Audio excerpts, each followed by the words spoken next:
dois me calmer. C'est pas comme si je m'étais pas préparée. En fait, je me suis peut-être pas assez préparée. Bon, ça va mal se finir, ça là. Ici, j'ai échoué. Ici, j'étais pas assez bonne. En plus, j'ai rendez-vous tout de suite après. Oh non, est-ce que je vais avoir le temps d'arriver à l'heure? Pourquoi est-ce que j'ai pris ce rendez-vous-là? Je suis jamais assez allée à cet endroit-là en plus. Qu'est-ce qui va se passer? Je vais pas y arriver! Le stress. Quel phénomène intriguant! Il vient parfois en ami, en nous donnant l'adrénaline nécessaire pour affronter la situation, mais peut aussi nous rendre visite de façon persistante sans nous laisser de repos. Ces deux types de stress sont appelés aigus et chroniques.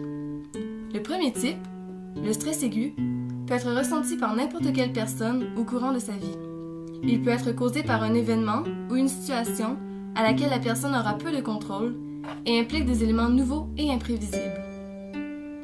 Par exemple, si vous veniez de frôler la mort dans un accident de voiture, le stress aigu vous donnerait assez d'adrénaline pour vous sortir de la situation. Vos réflexes seraient à cran et vos forces seraient décuplées temporairement. Par la suite, lors de la baisse d'adrénaline, vous auriez peut-être de la difficulté à retrouver votre quotidien suite au choc psychologique créé par la situation imprévue.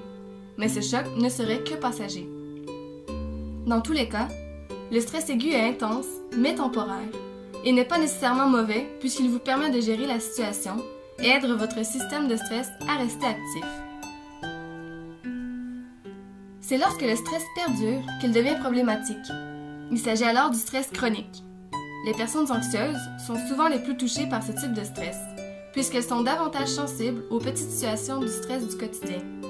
Par contre, une personne faisant régulièrement face à plusieurs situations stressantes, comme un revenu insuffisant, des difficultés scolaires ou encore une relation amoureuse instable, peut aussi être victime du stress chronique.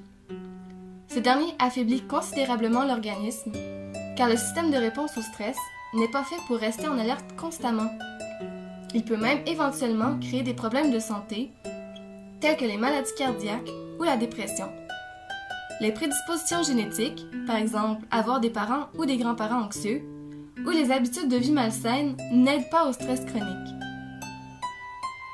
Finalement, il est à noter que le stress ne sera jamais vécu totalement de la même manière d'une personne à l'autre. L'intensité variera donc selon la personnalité de chaque individu.